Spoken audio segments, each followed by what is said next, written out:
specifically, it's been a kind of holiday na kahit chaotic, kasi nga, very Christmas in the Philippines is, chaotic but it's nice. It's nice. So, it's certain pa rin when we hear, kids laughing together, especially pag nandiyan yung cousins na, we have families from abroad, visiting, di ba?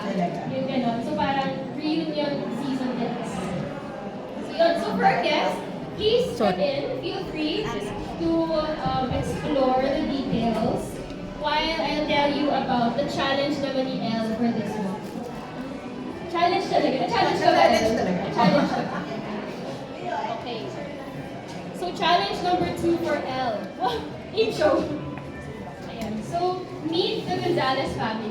So, we have an imaginary family right here. The Gonzalez family. Rod, 40, and Geneva, who is 38. Proud parents of Pia and Bench, 9 and 5 years old.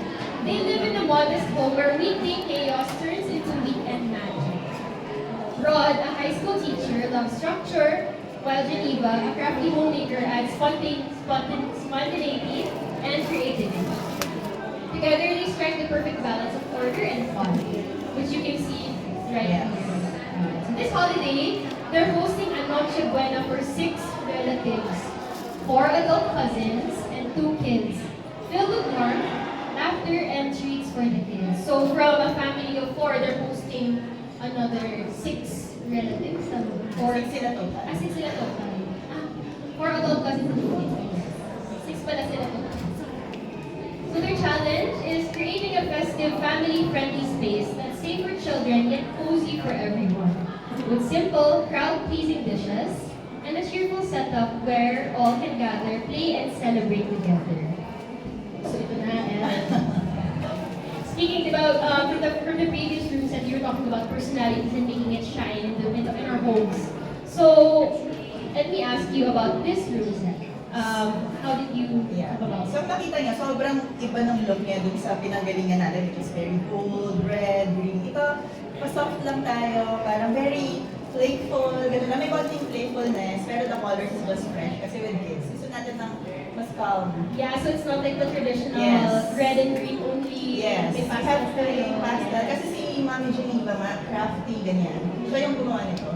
Si Mami Geneva. Kasama mo ba siya? Kasama kami, oo. So basically, yun yung naging ano ko dito. Yung very organic lang ng feel.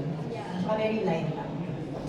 So what's your favorite part about this room set? Yung sa lahat ng, sa pag-conceptualize mo, ano yung favorite part mo of this room set? And actually, sobrang gusto ko nung parang setup natin. Na parang ang fresh niya, pero with bunch of the red, the very playful na candela, parang ganyan. Like, kapag kagagawa kayo sa house niyo, pwede kayong matumbay. Basically, ng mga style, ng mga ganyan. So yun yung dito nga. Meron siyang, may ganong feel. So yun nga, speaking of democratic design, parang nag-exam kami nito sa democratic design. So what do you think we applied here sa democratic design? Or, actually, well, marami. Pero ang siya, function, quality, yung mga pieces na dito, like the bed, we add the chair, alam, kita-kita mo yung quality ng mga pieces natin. So, syempre family home to. Important sa kanila na yung mga gamit nila is talagang high quality. So, yun yung nilagay natin. So, in terms of living with children, ano yung pinaka-recommend mo na piece for living with children? Well, my chair. Of course, the junior chairs. The junior chair. Over here. So we have for the 2 kids. Yeah. So they're always included in the Of course. Ayun, so thank you so much. Thank you. And that's it for our showroom tour. And I think you're all looking forward to the next one. Yeah. Baka na, For the food. Yeah, for the food. Syempre,